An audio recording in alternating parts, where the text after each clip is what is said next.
Bom dia a todas. Nós vamos dar início, então, à lei 7. Desculpa o atraso, acho que eu peço a compreensão de todos, porque são muitas pessoas e tivemos alguns probleminhas técnicos, mas está tudo em ordem, vamos prosseguir.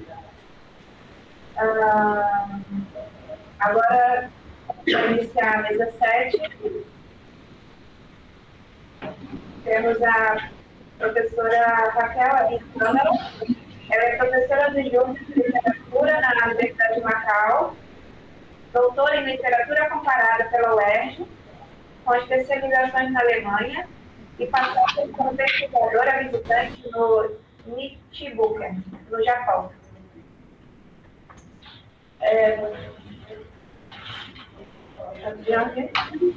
E também na University of Abu Dhabi.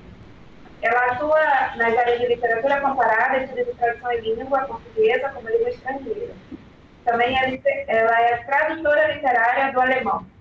Verteu autores como Paul Celan, Franz Kafka e Hans Georg Gadamer. Desculpa se eu estou falando alguma pronúncia incorreta.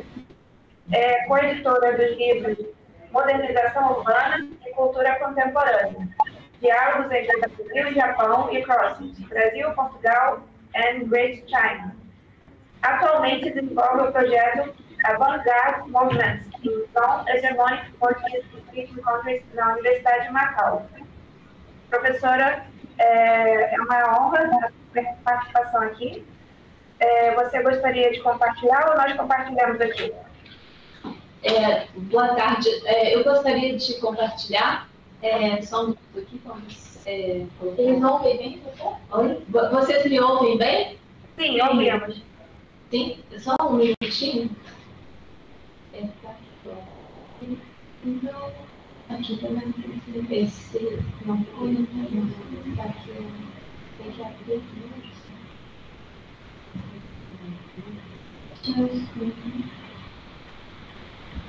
Você me conta, posso abrir o call?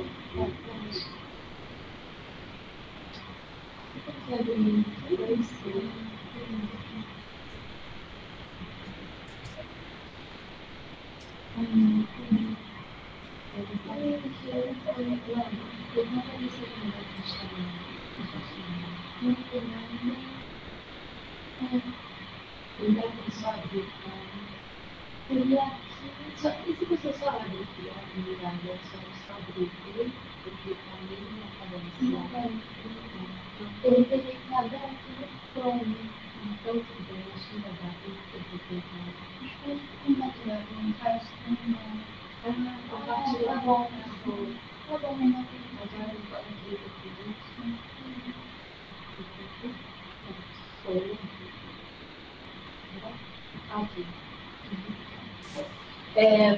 Ok, boa tarde a todos, muito obrigada aí pela oportunidade, né, da nossa apresentação. É uma alegria estar aí com vocês e essa apresentação vai ser feita juntamente com a Chen Kei, né? Nós preparamos juntas essa apresentação e na sequência vai ser outra apresentação, né, da Raquel Sá.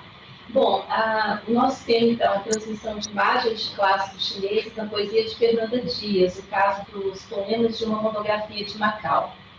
Macau e a cultura clássica chinesa são preciosas fontes de inspiração na obra visual e poética de Fernanda Dias, uma das mais brilhantes poetas contemporâneas de língua portuguesa, que reside atualmente em Portugal, mas que viveu em Macau entre os anos de 1986 e 2005.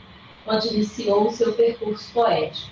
É em Macau e para Macau que Fernanda publica o seu primeiro livro de poemas em 1992, intitulado Horas de Papel, Poemas para Macau.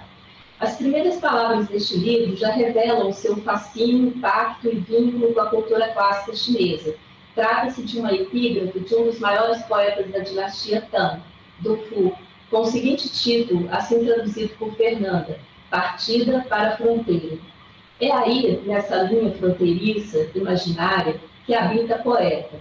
no entrelaçamento de memórias entre uma cultura e outra, aquela que traz de sua terra natal, o Alentejo, com os olhos cheios de estevas e besouros, como vai dizer no poema de abertura Primeiro Olhar, do Hora de Papel, e esta outra cultura que se lhe apresenta inicialmente com as feições de uma cidade estranha.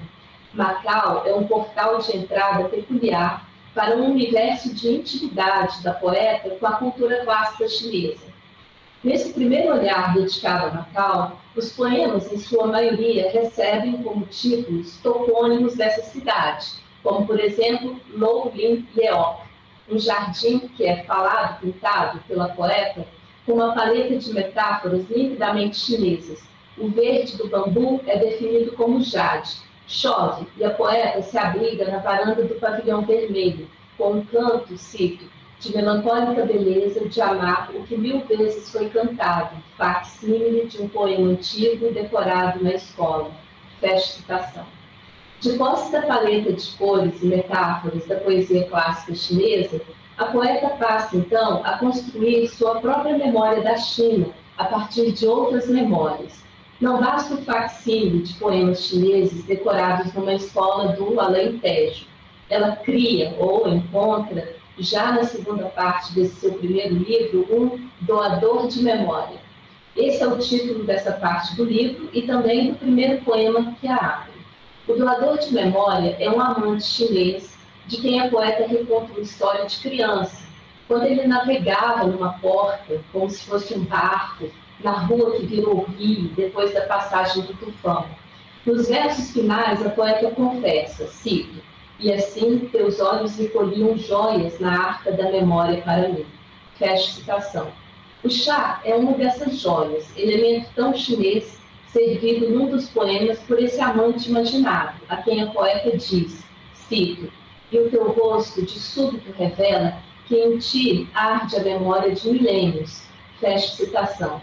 E conclui com os seguintes versos, cito, e espero que me digas o que fomos, que antiga fraternidade é esta que o tenaz e sôfrega nos une. Fim da citação. Nos versos finais de Equinócio, em outro poema que compõe o doador de memória, conclui a poeta, cito, cai a noite, não falamos. Tomo consciência da beleza alucinante de recordar o que nunca se viveu. Fim da citação. O seu segundo livro de poemas, intitulado Rio de Arpo, segue nessas mesmas águas de busca, de reencontro e reinvenção de uma memória de milênios, recordada agora pelos sons que ecoam desse antigo instrumento musical chinês de 2 cordas, o armo, que por muitos é definido como o instrumento que mais se aproxima do registro da voz humana. A um dos 4 ciclos de poemas desse livro, Dias dá o título de A Invenção do Amante, que, a uma leitura atenta de sua obra como um todo, ressoa como uma consistente continuidade daquele doador de memória do primeiro livro.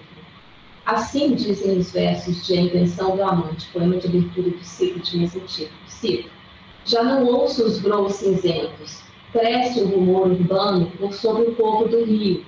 Em breve serão os tempos em que dirão que te inventei, que nunca conheci ninguém vindo da infância dos barcos, que ninguém em seu juízo conheceu o outro lado, que inventei o amante e que sonhei os grãos.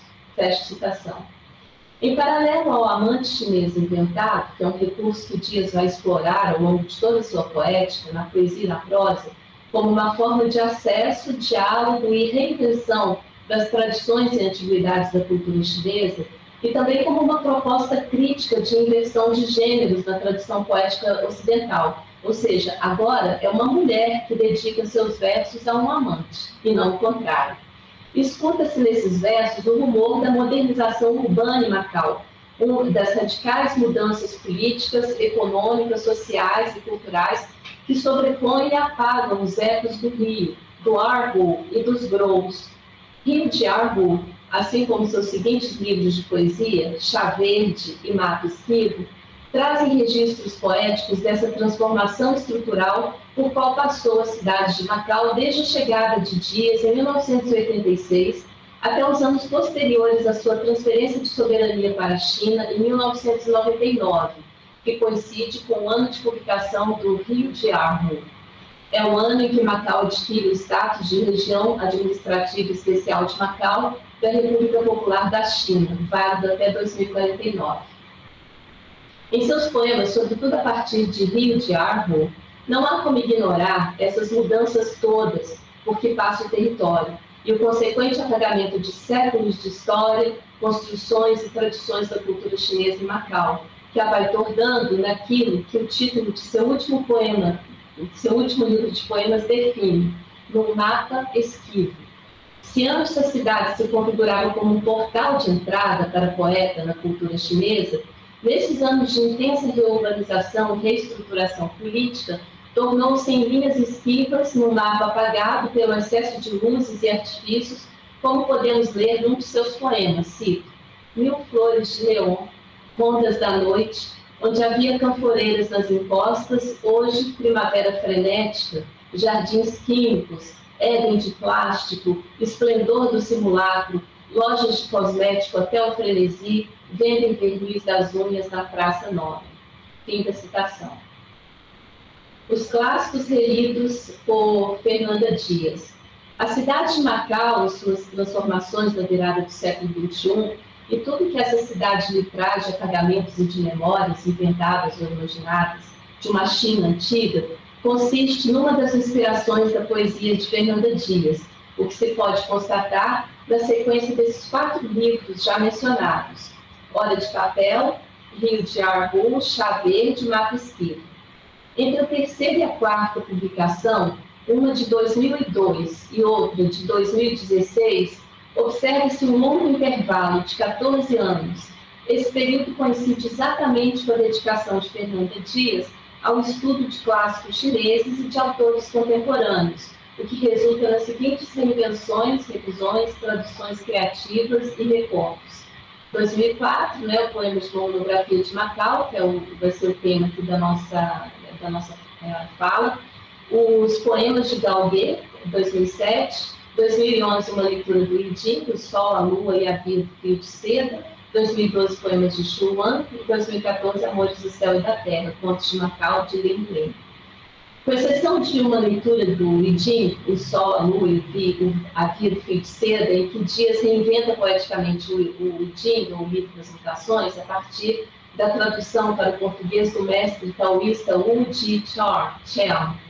A transmutação dos outros livros, essa é uma descrição de Dias, contou com a participação de Stella Li Shu-Kie, amiga de Dias e leitora nativa de língua chinesa. Essas recriações poéticas incluem a tradução oral e literal de Stella Li, escutada e então traduzida por Dias. Em prefácio do livro de poemas de Xu Wan, Dias comenta sobre esse método tradutório, cito: seria imprudência da minha parte designar como tradução essa versão portuguesa de alguns poemas de Xu Wan. Antes chamaria transmutação ou adaptação a essa tentativa de revelar na minha língua a atmosfera poética de parte da obra que tive acesso. Não se trata de encontrar um equivalente exato do poema original, antes uma revelação das imagens que devem sobreviver na passagem de uma língua para outra. Fecha citação. Mais adiante, na passagem, Dias menciona novamente essa parceria com Li. Cito: graças a longas conversas, eu pude ver desenrolar-se perante os meus olhos, como numa pintura, cada imagem que poderia ter gerado ambiguidades. A essas horas preciosas em que o saber e a infinita paciência da doutora Stella Li foram o único recurso de uma exigência de fidelidade, devo este trabalho, tal como Poemas de uma Monografia de Macau, outro livro que não poderia ter feito sem essa preciosa ajuda. Fecha citação. O caso dos poemas de uma monografia de Macau. Em 2004, Fernanda Dias publica o livro Poemas de uma Monografia de Macau, onde traduz poemas da importante obra historiográfica do século XVIII, Alman de Lue. Vamos a seguir apresentar historicamente o Alman de Lue, e dele será destacado um dos poemas fundamentais, intitulado Guo Yin Jing Yang, traduzido por Dias como Mar da Solidão. Após uma interpretação que apresentaremos desse poema, Analisaremos o ofício poético de Dias nesse renascimento de imagens que trazem, como disse ele, a frescura de sua origem. Okay. A apresentação da obra Homem Tigre e suas traduções para o português. Homem Tigre da monografia de Macau é a primeira e única obra da China antiga dedicada especificamente à geografia, história, cultura e costumes sociais de Macau. Redigida no reinado de Xianlong, da dinastia Qin, dos meados do século XVIII, foi compilada pelos então subprefeitos de Macau, Guang Ren e Zhang Lu, e publicada pela primeira vez entre os anos de 1750 e 1780. Para além das crônicas, o livro contém 21 ilustrações que registram os aspectos sociais e naturais de Macau na época e 156 poemas também relacionados com Macau. Estes poemas foram selecionados por Yin e Zhang, sendo que parte deles foi escrita pelos dois autores. Homem Tigre constitui uma fonte histórica preciosa para o estudo da história de Macau, dos intercâmbios culturais e comerciais entre a China e os estrangeiros naquela época. Mas não se pode acumular que o seu valor literário é igualmente relevante para a inclusão da extensa documentação poética relacionada com Macau. Em 2004, a poeta Fernanda Dias, reconhecendo o valor literário de Homem Tigre, organizou e publicou uma coletânea de poesia de Pedro Cortázar e os poemas dessa obra. O título que lhe deu foi Poemas de uma monografia de Macau. Nela, Fernanda Dias selecionou 96 dos 156 poemas registrados em Homem Tigre e os organizou didaticamente em 4 sessões. Destacamos 2 grandes méritos nessa recriação poética que Fernanda Dias faz ao Homem Tigre. Em primeiro lugar, ela dá visibilidade ao mundo da língua portuguesa, uma obra histórica tão fundamental para a cultura de Macau e da China. E, em segundo lugar, a poeta é pioneira em interpretar essa obra numa perspectiva poética, literária e não somente documental e histórica.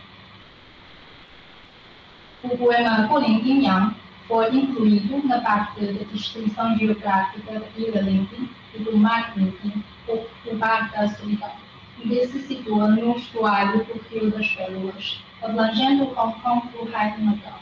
Foi escrito pelo poeta político e líder do exército da dinastia Song Tzu, Wen Tianxiang, que se tornou um símbolo de resistência e da integridade na cultura chinesa por ocasião da invasão mongol na China, no ano de 1271.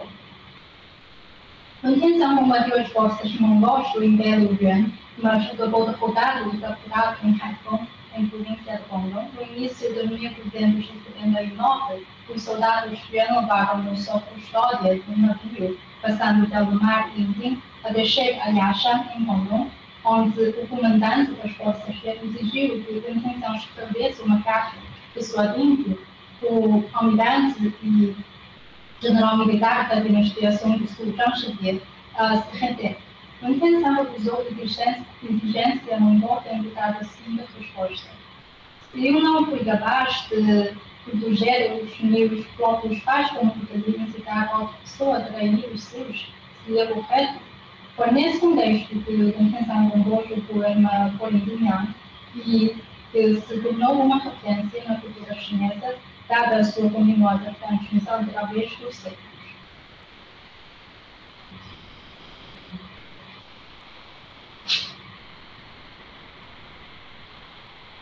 E aqui está o poema em chinês, e como o mesmo aparece no livro didático e em circunstâncias. E agora apresentamos uma interpretação do poema em português baseada em várias interpretações conhecidas na China, a fim de compará-la com a recriação do poema feita por Fernanda Dias. O título Colin Yin Yang significa Atravessando o Mar da Solidão, que fica no delta do Rio das Pérolas, sobre o qual passa a atual ponte do Rio de Macau, Zhuhai e Hong Kong. Dediquei-me aos estudos dos clássicos confucianos para passar no exame imperial e servir ao país. No campo de batalha brutal, as armas estavam depostas por todo lado, como se fossem estrelas cadentes e espalhadas. O meu país destruído, a mentigos de salgueiro flutuando na água, e a minha vida flutua e afunda, lentilhas de água batidas pelo vento. À beira do mar de areia do vapor, sentia-me com medo culpado, e pelo mar da solidão, lamentava minha solidão. Desde a antiguidade, quem nunca morreu? O mais importante é que a minha lealdade permaneça para sempre na história.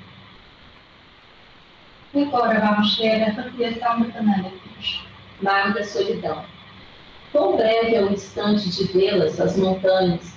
Mal levantamos o olhar e já passamos por elas.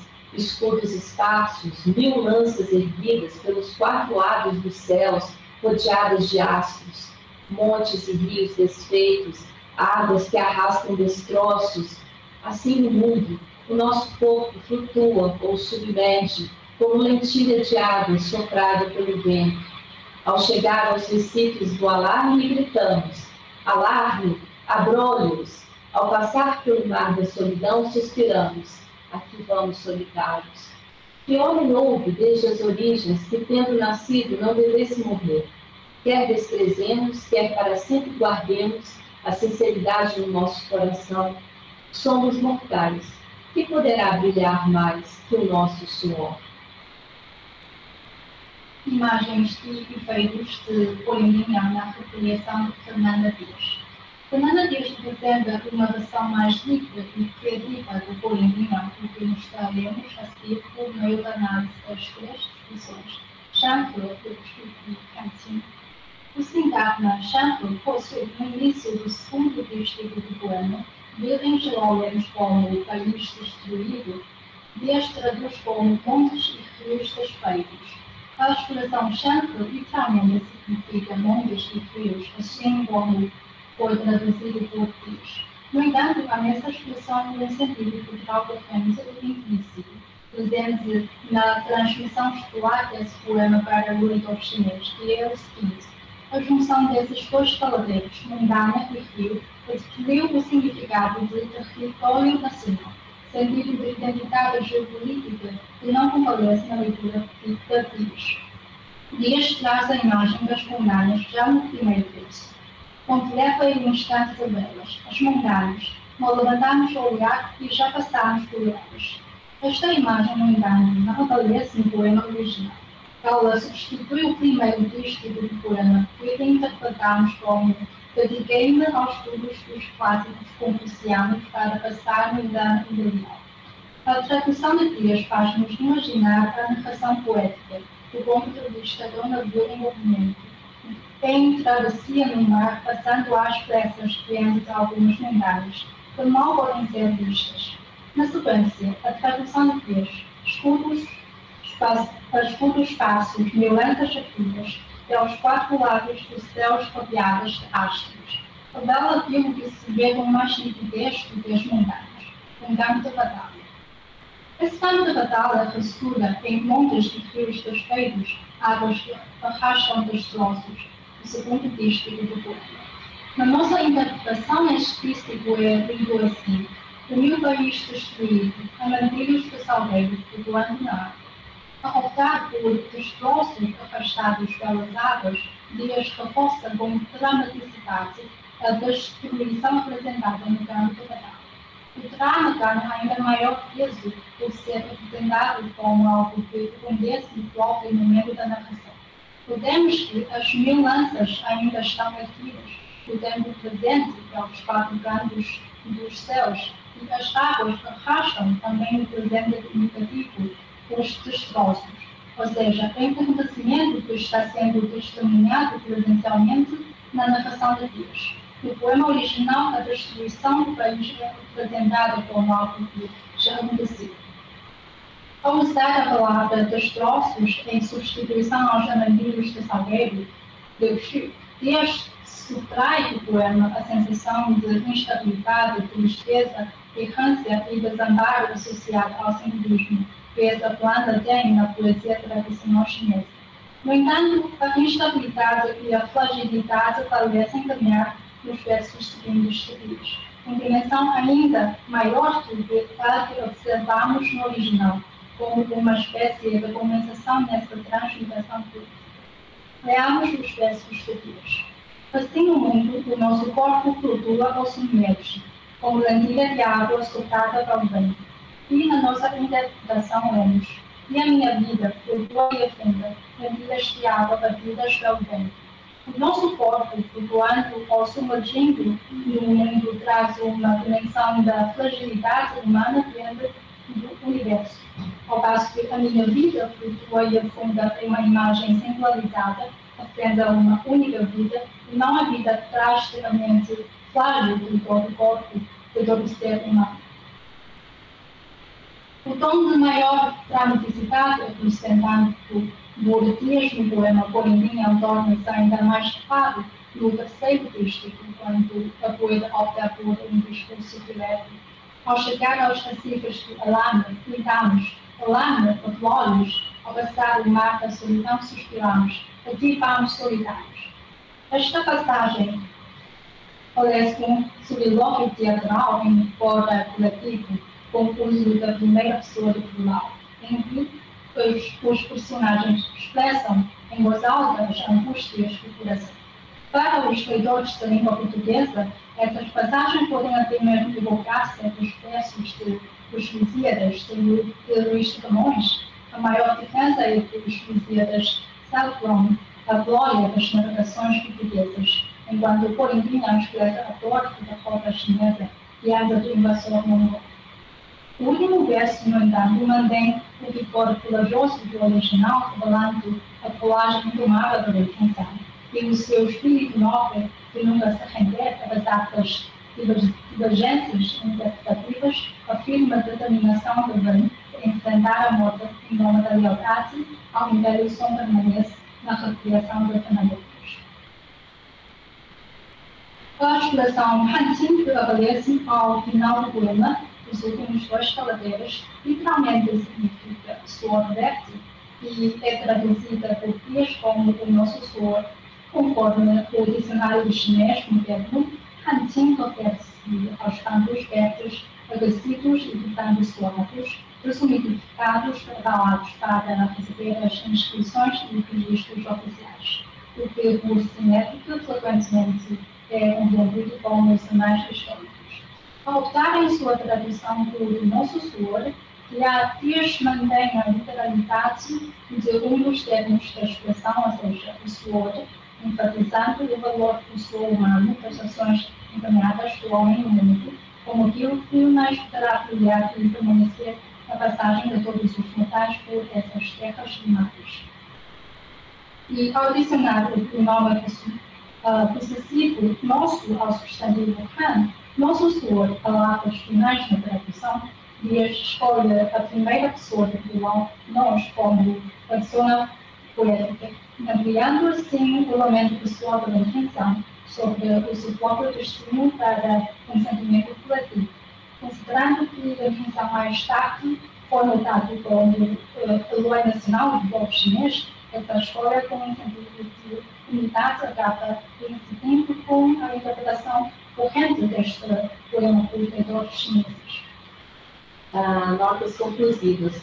Comparar a tradução livremente poética de Dias com interpretações correntes desse poema na cultura chinesa, que nitidamente reforçam elementos históricos e biográficos, é como explorar a relação entre poesia e história na cultura clássica chinesa, dois termos foneticamente semelhantes, Xi e Xi, e conceitualmente de difícil separação. As traduções de Aomen de Yue, existentes em português, com exceção da revisão literária de Dias, a tratam como uma obra histórica, focalizando na correção das palavras usadas e em informações biográficas, como, por exemplo, as referentes ao poeta Wen Tianxiang. Dias, por sua vez, olha e considera Aomen de Yue em sua literariedade e acrescenta aos seus poemas ainda mais camadas artísticas, dramáticas, e, possivelmente, também lhes devolve o frescor de origem de suas imagens, como é o caso da expressão montes e rios desfeitos, que vem desatrelado de seus limites territoriais e geopoliticamente identitários. Portanto, a análise da recriação poética de Dias é crucial para o resgate da essência e do frescor das imagens latentes no poema de Alma de Ribeiro, pois, como diz Tian Zhongshu, a investigação factual certifica o que foi, mas a arte pode imaginar o que deveria ser e deduzir o porquê. Muito obrigada. Obrigada, gente.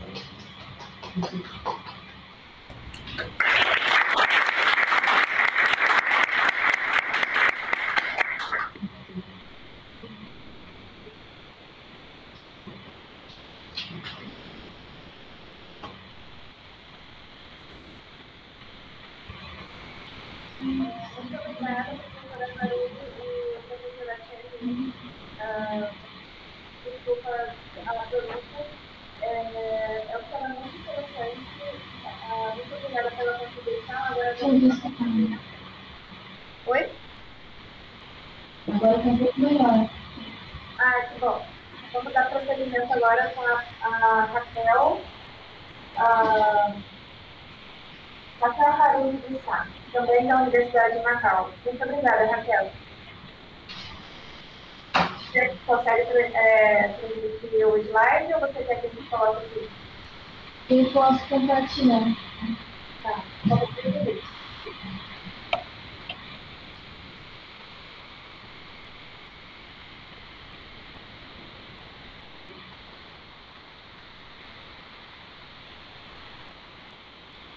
Pode começar? Pode ir, eles estão ouvindo. Primeiro, eu queria agradecer aqui, poder compartilhar minha pesquisa, mas também adicionar para o doutor, para ter participado da minha orientadora, né, a Célia, que eu acho que vai ter muita conversa entre as duas apresentações. A pesquisa que eu vou apresentar vai ser o mestrado que eu realizei da Peking University sobre o Xu Jing, né, eu escrevendo poemas. O áudio está um pouco baixo. Você poderia falar um pouco mais alto, por gentileza? Será que vai participar agora? Eu aproximei o microfone. Melhorou. Obrigada. Tá.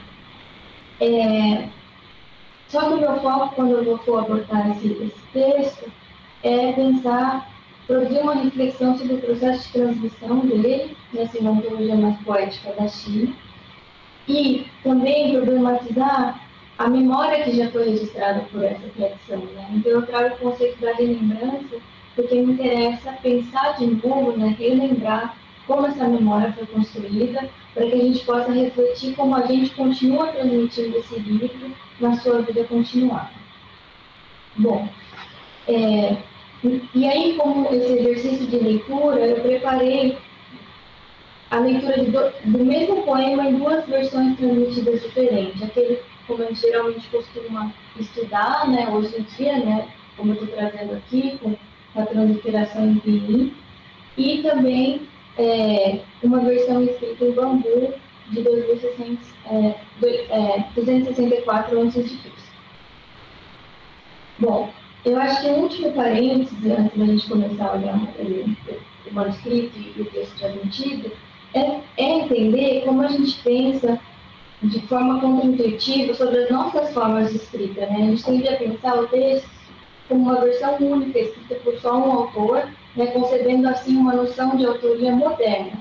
Mas o caso do Xu Jing é diferente, já que ele é um texto transmitido primeiramente oralmente, depois escrito, né, reescrito e transformado por muitas mãos ao longo do tempo. Bom, de maneira geral, dito de maneira extremamente simplificada, eu não vou conseguir passar por tudo isso. O Xu Jing, ele é um texto que ganhou, um texto oral, ganhou uma forma escrita em determinado estado dessa transmissão, até que ele também, eventualmente, foi impactado pelas diversas reformas linguísticas da China antiga, e daí as diferentes grafias das duas formas transmitidas que a gente vai analisar. É óbvio que essa complexidade de um texto cheio de camadas, ela não passou totalmente despercebida, né? E aqui eu apenas evoco, né, um dos estudos, aí no final do século XIX, no final do período imperial chinês, é uma obra do Wei Yuan, em que já se registra ali a existência de outras escolas interpretativas da tradição que a gente recebeu, incluindo outras formas de escrita também, e que ele, de alguma maneira, encapsula esse sentimento, né, nessa frase de o Xidin, ele possui o coração de quem compôs os poemas, mas também de quem os coletou, compilou, possui o sentido de quem os explicou, mas também o sentido de quem os recitou e citou. Bom, só para a gente se localizar rapidamente nesse manuscrito, né, ele foi escrito em bambu, ele data de 264 a.C., ele tem 57 poemas dos 305 que compõem originalmente o Xidin. A escrita aqui, ela é uma escrita praticada no estado de Yushu, que hoje corresponderia mais ou menos às províncias de Hubei, Hunan, e partes, né, de Chongqing, Guizhou, Henan, Anhui, Jiangxi, Jiangsu, Zhejiang e Shanghai. E para começar aqui a nossa análise, eu separei as tiras, né, para a gente ir lendo esse poema. Então, aqui na tira de bambu, a gente já vê esses 3 caracteres, né? Praticamente dois. O tsai, a gente tem essa grafia, né, que parece sinal de igual, que significa repetir o caractere anterior, e o fo. O tsai, quem está vendo, ele significa uma hortaliça, e o fu, ele é o nome, né? O caractere dentro, ele representa o som, e o radical em cima representa o significado. Na versão transmitida, a gente percebe uma diferença, né? O tsai, ele passa a significar um verbo, pegar, colher, o for. E aí, muitos autores consideram, né, que esse componente fonético dessa variação tende a ter um som semelhante. Bom, continuando, a gente vai ter um outro nome, né, o i, uma variante do caractere, vou colocar aqui, do caractere i, né, esse primeiro que significaria utilizar como meio, o fu, que significa declarar, yan, linguagem, e o tsai, que aqui aparece no sentido de colher, seguido de um objeto direto. Na versão transmitida, o fu reaparece aqui, mas como elemento fonético, né? Ou seja, esse segundo aqui, não sei se dá para vocês verem, ele aparece como elemento fonético, agora com o radical de planta, né? E o que antes era fu yan, torna-se bo yan, transformando-se num advérbio, que significaria rapidamente. E aí a gente vê a repetição do verbo colher, seguido de um objeto direto também na versão transmitida. Algo que a gente poderia mais ou menos esboçar como colhendo, fluir, colhendo rapidamente. Bom, retomando um pouco a mesma formulação anterior, a gente percebe as mesmas variações que a gente já observou anteriormente, né? A hortaliça, pegar, coletar, o fu, que tem essa divergência fonética, o i, o que era utilizar como meio na transmitida vira só elemento fonético, e o bo, que ganha 2 radicais. Só que quando a gente continua lendo o poema, né, a gente percebe uma adição ligada à colheita de fluido, né? Na tira de bambu aparece como yo, né, que o sentido literal seria mão direita, e na versão transmitida o sentido se desloca para yo, segurar ou pegar, né? Assim, a gente pode considerar que no caso de bambu, também pode existir como uma notação fonética que preservaria um som vindo da oralidade. E aí, né, esse verso poderia ser interpretado colhendo, fluir, pegando rapidamente. Aqui a gente vê o mesmo início, né, com as mesmas variações, mas agora pode ser de uma outra ação no ato de coletar, fluir, que é o verbo tuon, que poderia significar selecionar, escolher, mas também retirar ou destacar, idêntico nas duas versões. E o que a gente poderia também ler como colhendo, fluir, separando ou selecionando rapidamente. Contudo, nesse momento, a gente observa uma mudança interessante no manuscrito. O que antes era hortaliça passa a significar colher ou coletar, né? Além disso, ambas as versões repetem o mesmo ato, né, ligado ali à colheita de fluir, que é o verbo vir, que significa arrancar com as mãos ou raspar. E daí a gente também poderia ler esse conjunto como colhendo, colhendo, fluir, arrancando rapidamente. Bom, aqui também a mesma variação, né, que a gente viu anteriormente. Aqui também, né, as mesmas variações que a gente viu anteriormente. Mas aqui, né, a gente percebe, completando o poema, que o bambu está quebrado, né, tem um pedaço perdido, que provavelmente indicaria essa nova ação para coletar o fluir, e que, apesar dessa lacuna, o verbo seguinte, a gente já encontra um outro verbo, que é o verbo sai, que em português corresponderia tampar algo, né, uma informação que a gente não tem, com fluir. Mas, na versão transmitida, todas essas ausências são sanadas. A gente encontra o verbo die, que significaria literalmente dobrar ou prender a aba da roupa, né? Que a gente também poderia, por dedução, ler como carregar, segurar, levantar. E também o verbo xie, dobrar uma vestimenta, também poderia significar embrulhar, enrolar, ou carregar e guardar algo, né? No caso, na roupa. Todos esses verbos da segunda versão transmitida trazem o radicado roupa. Mas, no texto em bambu, a gente não sabe onde o fluir deveria ser guardado, carregado, já que essa camada de informação não aparece no manuscrito. Né? Então, ficaria colhendo, colhendo, fluir, nós sabemos, carregando rapidamente, colhendo, colhendo, fluir, enchendo algo com ele, né? Locutando algo com ele, guardando rapidamente. E aí a gente tem essa configuração, né, de um poema que não apresenta uma lírica definida, não aponta com um personagem histórico, né, que poderia estar realizando essa ação. Também pouco se sabe da razão dessas ações, por exemplo, o uso do fluir. Formalmente, ele apresenta uma estrutura repetitiva, né, que parece evocar os gestos do ato da colheita, né, como se convidasse ou incitasse o leitor a acompanhar o movimento. E, a cada 2 verbos, ele introduz uma nova etapa do trabalho de colheita, ou seja, na previsibilidade da repetição, ele insere uma diferença aí, dando nuances progressivas, né, para que seria essa ação. No mais, me parece que é uma planta suficientemente simbólica ou útil para inspirar uma canção de trabalho. Bom, vai ser nessa tentativa de suprir a lacuna, né, que o poema só vai resolver foneticamente, que vão se concentrar os esforços dos comentadores. Então, vou passar muito brevemente por essa parte. Né? No Orial, dicionário do século III, vai dizer que o fluir ele também pode ser chamado de chuetian e matien, ou seja, na frente do carro, né, e um sapato de cavalo. Na tradição proveniente da dinastia Han, representada pela escola de Mao por volta de 1500 a.C., vai ter uma adição aí, né? Essa planta seria adequada para favorecer a gravidez.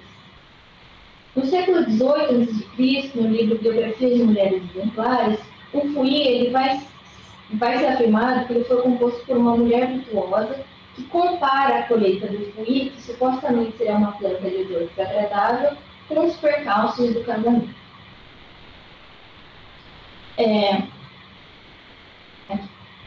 E, num pequeno prefácio também atribuído ao Mao da dinastia Han, vai propor que o fluir ele se refere a uma rainha da dinastia Zhou, e que, quando há harmonia e paz, diz o texto, as mulheres se alegram em ter filhos, associando aqui também a ideia que são filhos homens.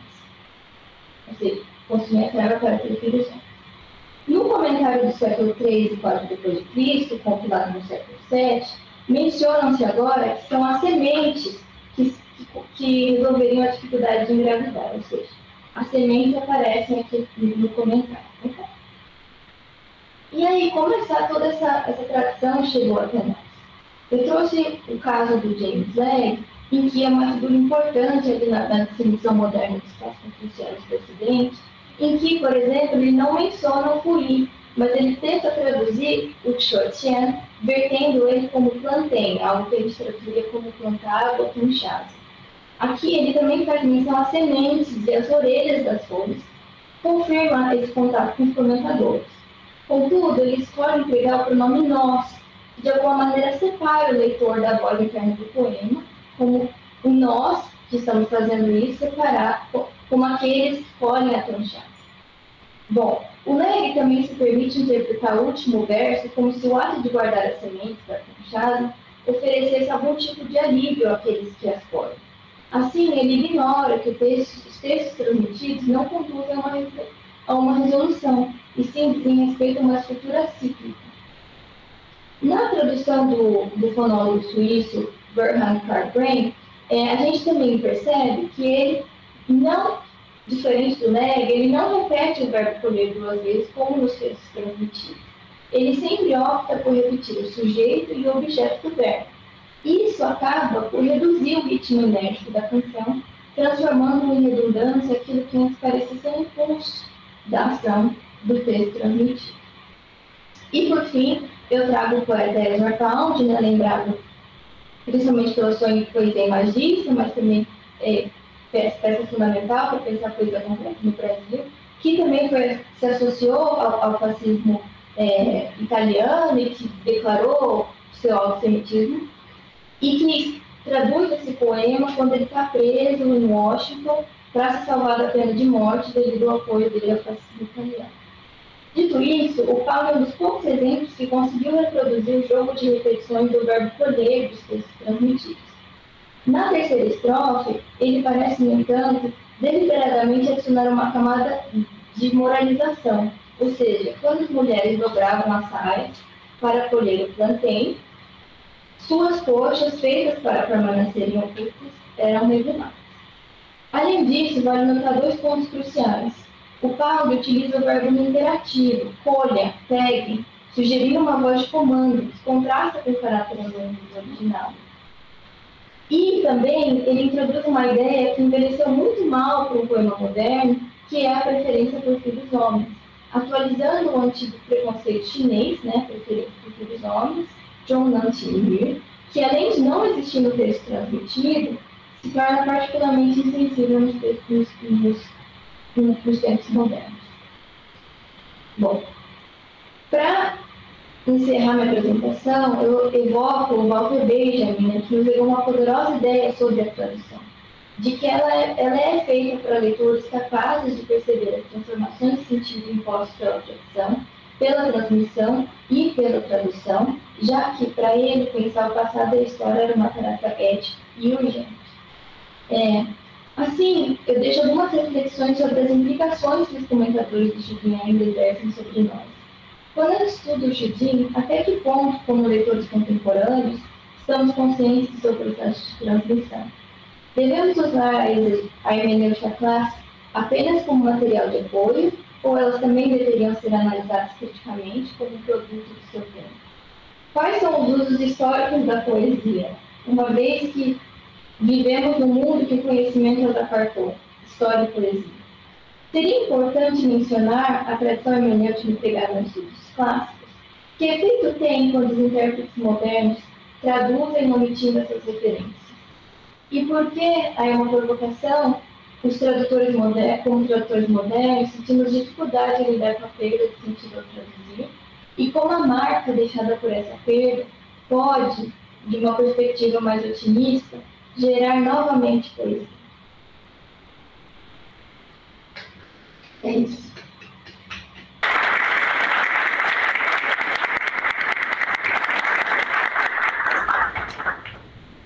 Muito obrigada, Harubi Sato. Desculpa, Raquel Sato. Desculpa.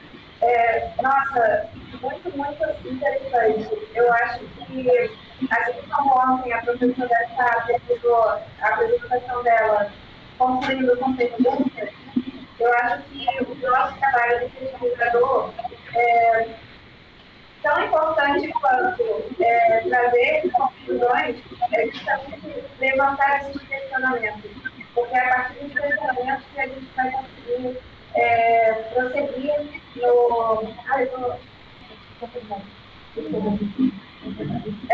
prosseguir nos estudos, né? E essa área de filologia é desafiadora, mas é fundamental. Parabéns pelo trabalho de todas vocês. Nós estamos com o tempo super estourado, então eu espero espero ter oportunidade, esperamos ter oportunidade de